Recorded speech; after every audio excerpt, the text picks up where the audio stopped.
नमस्कार दोस्तों, मैं प्रगति सिंह अपने YouTube channel Learn with Fun में आप सभी परिवार का तहे दिल से स्वागत करती हूँ। और आज हम लोग क्लास 6 का चैप्टर 7 हिस्ट्री का Ashoka the emperor who gave up war ये पढ़ेंगे। और इसका मैंने वीडियो बहुत छोटा बनाया, क्योंकि सारी बुक्स का क्लिप लेके मुझे लगा कि बहुत कम टाइम है, तो क्यों ना हम उस सारी इंपॉर्टेंट चीज़ को ही गैदर करते हैं जिससे क्वेश्चन पूछा जाता है। और इसमें इस 12 मिनट के वीडियो में सारी चीज़ें कवरअप हो जाएंगी, हम लोग पढ़ लेंगे जिससे भी इंपॉर्टेंट क्वेश्चन आते हैं। आज हम लोग द फर्स्ट एम्पायर यानी कि द मौर्यन एम्पायर के बारे में पढ़ेंगे। आई होप वीडियो छोटा है तो आप लोग को कोई दिक्कत नहीं होगी, बिना स्किप किए आप चीज़ों को देख सकते हैं। इससे पहले भी जितने भी मैंने वीडियोस बनाए हिस्ट्री के, आप उसके प्लेलिस्ट में जाइए, आपको सारी चीज़ें मिल जाएंगी। ज्योग्राफी ये पूरा कवर हो चुका है, सिविक्स भी कवर हो चुका है। आज हम लोग चैप्टर 7 पढ़ते हैं। तो हम लोग जानते हैं कि जो मौर्यन एम्पायर था वही फर्स्ट था and one of the greatest empire in Indian history. Magadh supremacy reached its zenith during the Mauryan Empire.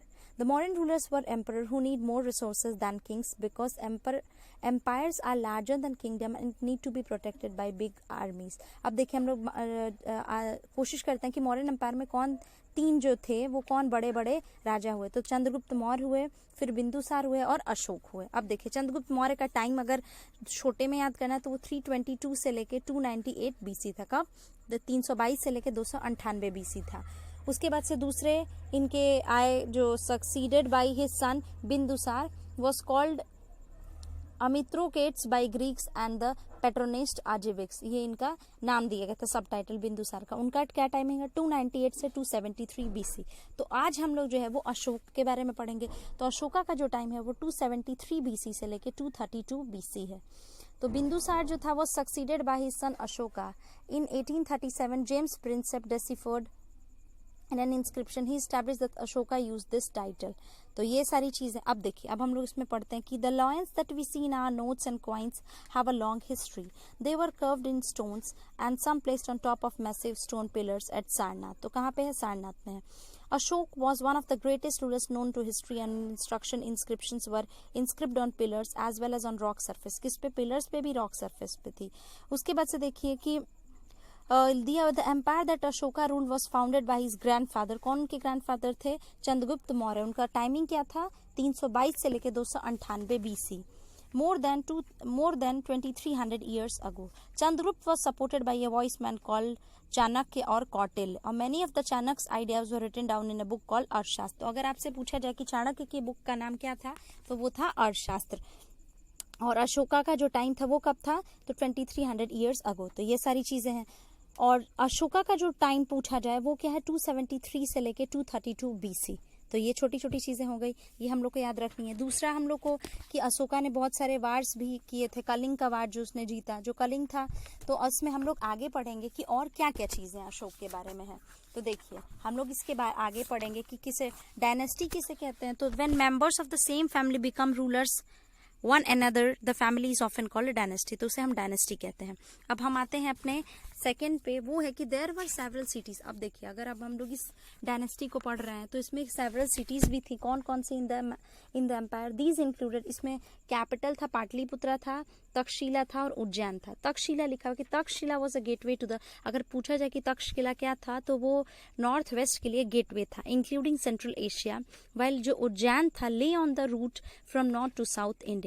Merchant officials and craft person probably lived in these cities. कौन कौन मर्चेंट्स, ऑफिशियल्स और craft person इस city में रहते थे?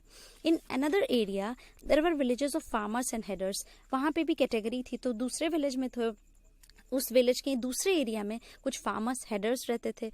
In some area such as central India there were forest where people gathered forest produce and hunted animals for food। People in different parts of the empire spoke different languages।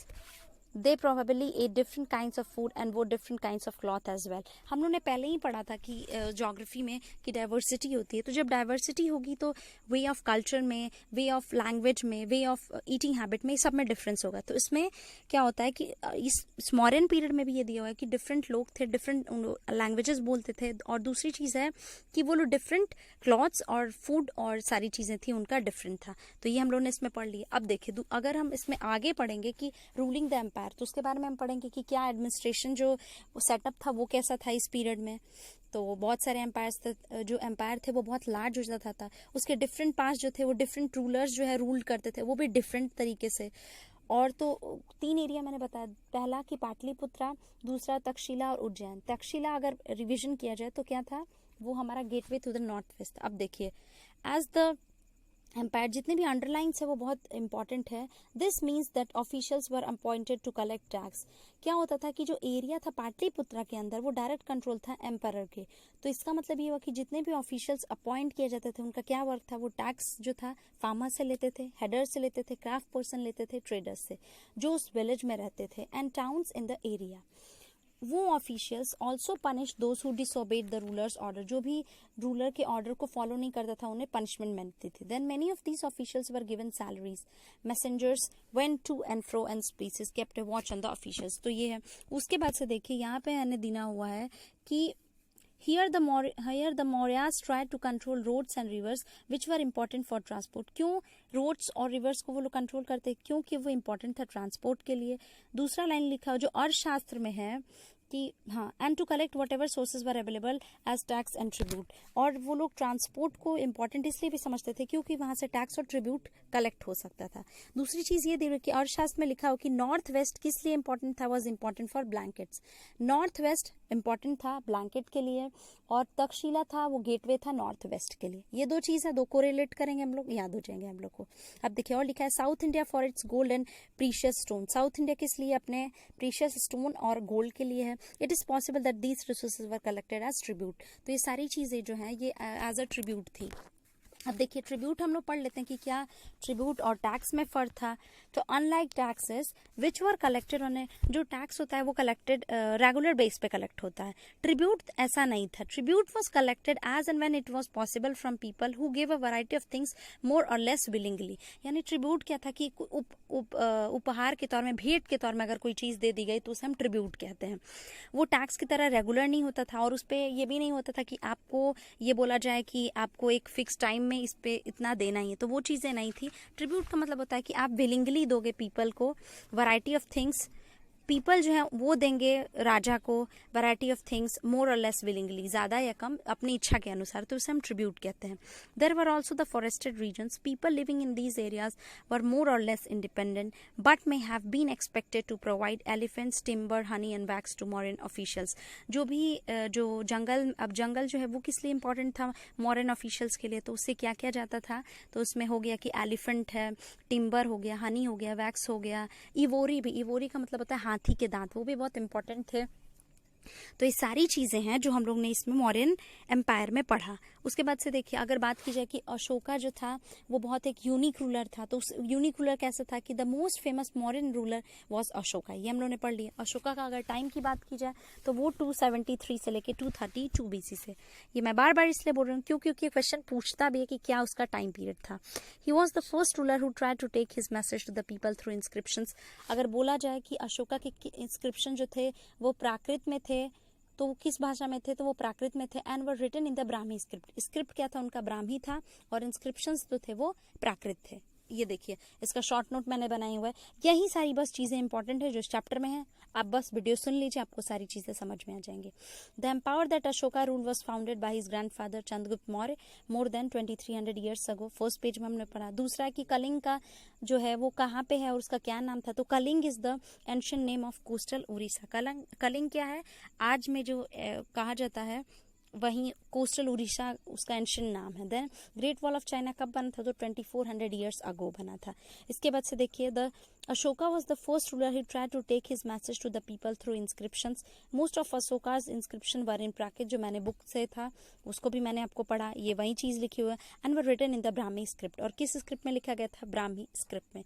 So these are the things जो हम लोग ने पढ़ लिया इस chapter में, बस इतना ही था। यही सबसे इम्पोर्टेंट है। क्यों, क्योंकि अब टाइम बहुत कम है और हमें बहुत चीज़ें कवर अप करनी है, तो हम जितने भी एट अ ग्लांस में सारी चीज़ें का रिविजन कर लेंगे तो बहुत अच्छे से हो जाएगा, और घबराने वाली कोई बात नहीं है। इसके बाद हम लोग अब 8, 9, 10 कुछ ही चैप्टर्स बचे हैं, उसके बाद से हम लोग रिवीजन करेंगे अपने प्रीवियस ईयर पेपर के लिए। इस तरह से हम लोग का 6, 7 भी कवर हो जाएगा और सब कुछ हो जाएगा, और छोटी छोटी चीज़ें हैं जो हम लोग उसको सही सब कर लेंगे, और इस तरह से हमारा सिलेबस जो है वो ओवर हो जाएगा। अब देखिए अशोका के बारे में हम लोग पढ़ लिया, वो किसके सक्सेसर थे। देन उसके बाद से क्या क्या चीज़ें हुई, ये सारी चीज़ें हैं जो हम लोग ने इस चैप्टर में पढ़ लिया। Ashoka the emperor who give up war, even इन्होंने कलिंग का जो वार है वो भी जीत लिया था। इनके इंस्क्रिप्शंस तो थे बहुत सारे, वो बहुत सारी चीज़ें बताते थे। बट हुआ क्या कि जब इन्होंने कलिंग का वार जीत लिया तो भी इन्हें उतनी खुशी नहीं थी, क्योंकि इन्होंने देखा कि कितने ज़्यादा जो वॉर हुआ है उसमें बहुत ज़्यादा डिस्ट्रक्शन हुआ। तो ये सारी चीज़ें जो उनके माइंड को चेंज कर दी। अब देखिए PY को कर लेते हैं, यानी कि प्रीवियस ईयर क्वेश्चन जी है। जितने भी इंपॉर्टेंट चीज़ें ये मैंने इसीलिए डाला था कि आपको समझ में आए कि जो मैंने कंटेंट दिया है वो बहुत कोरिलेट करता है। देखिए, the famous conquest of Kalinga by the modern ruler Ashoka was fought in present day. कहाँ पाया जाता है? केरला में, कर्नाटका में, आंध्र प्रदेश में, उड़ीसा में। इससे पहले ही मैंने बोला कि Kalinga is the ancient name of coastal Orissa, तो इसका आंसर उड़ीसा हो जाएगा। दूसरा है कि according to Arthashastra during Mauryan period north west was important for, किस लिए है? कॉटन के लिए है, गोल्ड एंड प्रीवियस स्टोन के लिए है, सिल्वर या कॉपर के लिए है, या फिर ब्लैंकेट के लिए है। तो मैंने पहले ही बोला इसका कि जो नॉर्थ, अगर वेस्ट की बात की जाए तो जो उज्जैन है, उज्जैन, तक्षशिला और पाटलिपुत्रा ये थे इंक्लूडेड कैपिटल्स। तो जो तक्षशिला है वो था gateway to the north west including central Asia, ये हो गया। उसके बाद से दूसरा हम लोगों ने पढ़ा कि the Arthashastra tells us that the north west was important for blanket, तो इसका आंसर क्या हो जाएगा कि नॉर्थ वेस्ट इसलिए इंपॉर्टेंट है ब्लैंकेट के लिए। और लास्ट क्वेश्चन की many of Chanakya's idea were written in a book called, अब देखिए अर्थशास्त्र में लिखा गया, अर्थवेदा में, यजुर्वेदा में या धर्मशास्त्र में।